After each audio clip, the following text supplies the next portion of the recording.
এটা কি ভাই শুনলাম? মজু নাকি আবার আপনাদের সামনে ধোঁকাবাজি শুরু করছে? মজু নাকি তার দাম বাড়িয়ে দিয়েছে?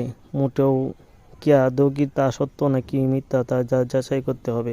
তো আমরা যদি মজুর অফিসিয়াল পেজের মধ্যে ঘুরে আসি তাহলে দেখতে পারবো তারা সতর্কবারণ একটা পোস্ট করেছে। সেখানে লেখা আছে যে তারা 2023 সালে মজুর দাম যে হার আছিল সেই হারই আছে বর্তমানে।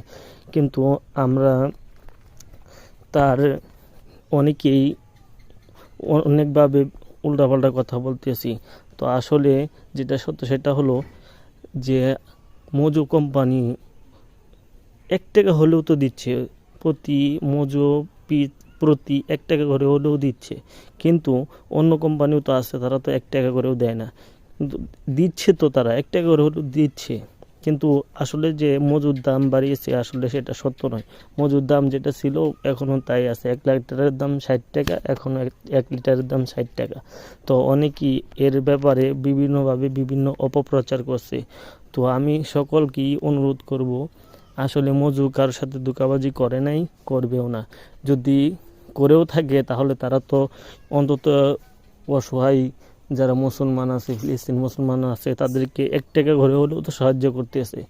আমরা এই মজু খাওয়া থেকে বিরত থাকবো না, আমরা মজু ঠিকই আমরা আমাদের পানি হিসাবে গ্রহণ করব। আর যদি বিরত থাকি তাহলে যারা এই ধরনের অপপ্রচার করছে তাদের পোস্টকে ডিলিট করতে বলবেন। আসলে মজু আমাদের পাশে আছে, ইসলামের পাশে আছে, অসহায় মুসলমানদের পাশে আছে।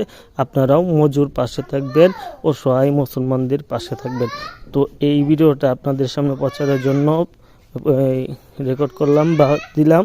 তো ধন্যবাদ সবাইকে। আসসালামু আলাইকুম রহমতুল্লাহি ওয়া বারাকাতুহু।